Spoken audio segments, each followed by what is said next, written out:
broad topic. Originally, the topic was going to be internet fame. And you were telling me you were MySpace famous at one point. A tad, yes. So do you want to talk about internet fame, or you want to talk about the history of punk rock? We can talk about both, man. She might murder me. I don't know when your hard stop is, but these will roll all day. Yeah, so internet fame. So tell me about your brush with internet fame. I mean, basically, back when MySpace was first a thing. This was before you could change the mouse icon to be glitter. Oh no, you could still do that because Okay. that's all just like little HTML stuff you can put in there, like, or no, that's CSS. But yeah, you could still do that. But they had this thing. You had your friends list, right? And you had the top 8, and you used to not be able to sort them. You know. Okay. Your top 8 was determined by when this person created their profile. Yeah. So, however old the profile is the higher they'll show in your friends list. And if you sort by friends, it's sorted basically by the date it was created, and there was no other way to sort it. So, I had one made for me. Probably, MySpace was pretty big, but Okay. it was probably, like, it was getting pretty big, but it was maybe like a year and a half before it really took off. So you weren't there before it was cool, but you were there before it was popular. I was there before it was popular. Okay. Just before. And I didn't touch it for a year, pretty much. Like, I kind of made it or whatever, and then I realized that, once I started getting into it, I was on the top 8 of pretty much all of my friends. And then if any one of them got a little bit of MySpace fame, usually the girls at my school or something like that would get famous because, they'd take all the pictures and stuff like that and get a whole bunch of friends trying to date them or whatever, like, from all across the country. I noticed that on Instagram. Yep.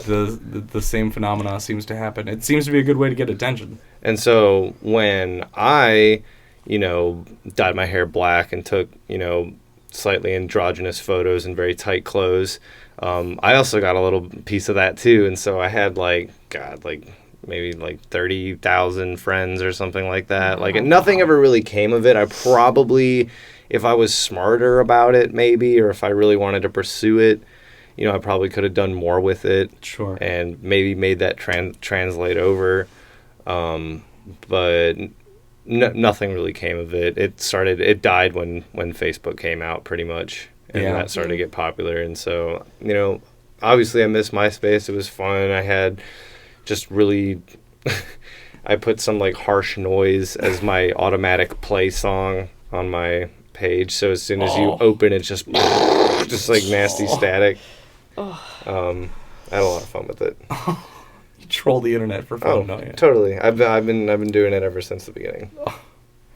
Yeah, I remember MySpace. I didn't get into it though. That was my first internet addiction, man. Like, I remember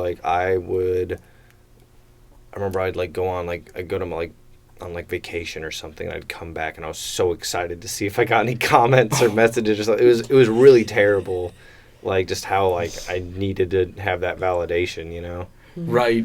And that's all it was validation for me. Was just like, how big my friends were. I didn't even do anything outside of that. It didn't even get me laid, like, directly. Really? It was just, well, I mean, I was like, like 12 and 13 and stuff like that. Oh, that's true, and it would have died out.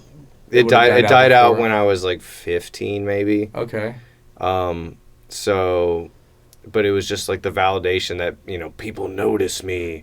And like, I was actually, that's also how I got kind of into the local music scene too, is a lot of that stuff was done through MySpace. Right. Is where we would, because venues would have their own MySpace pages, and you just friend them, and then you talk to them, and that's how we set up all our shows back in the day. It was through MySpace.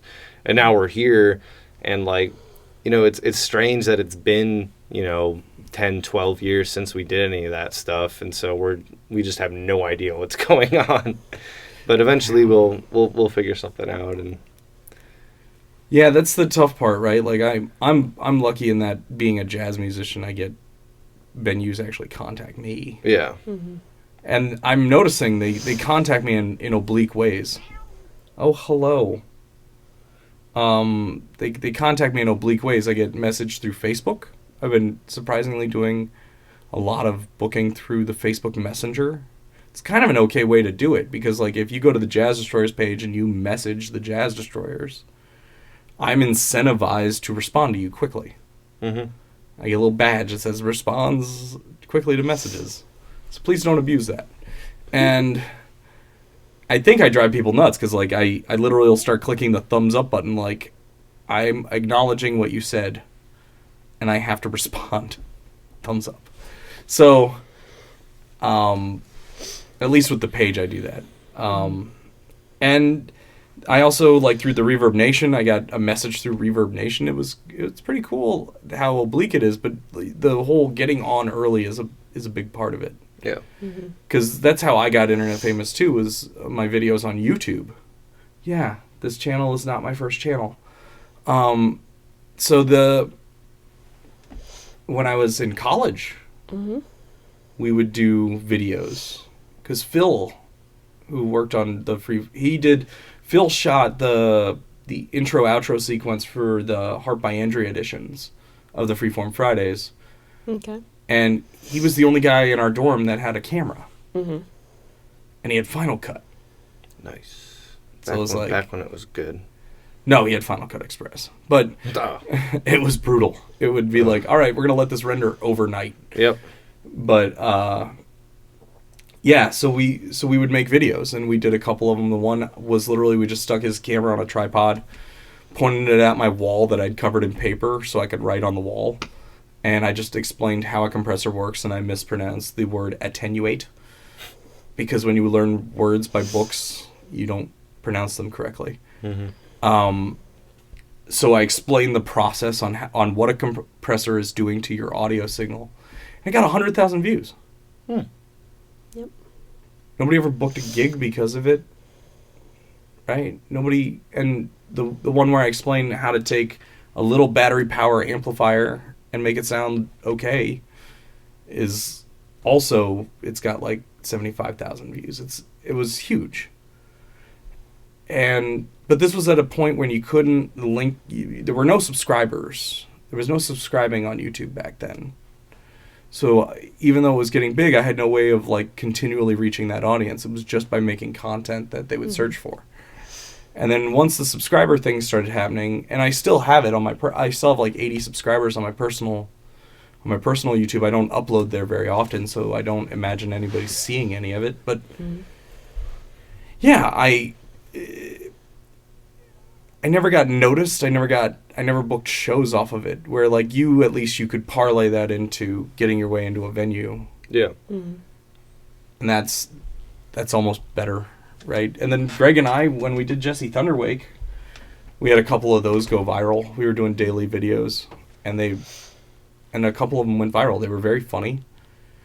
And it's so fleeting, and you just have brushes of it.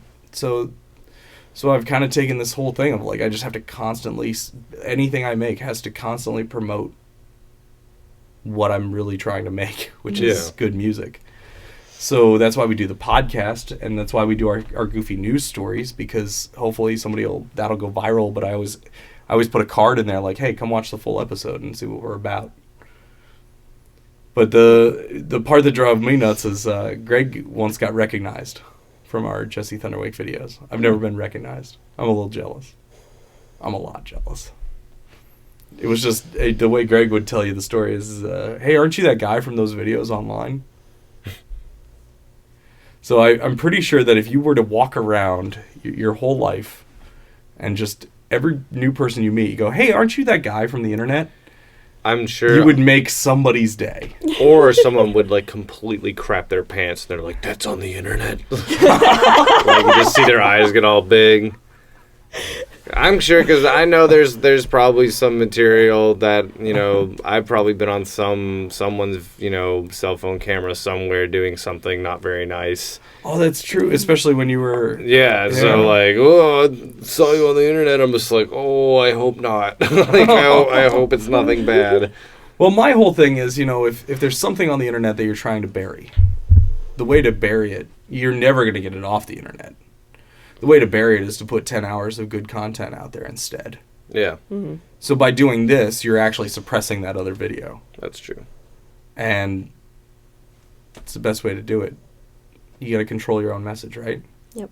So, but who cares? Ultimately, we're just trying to turn people on to the kind of music we're making. All right.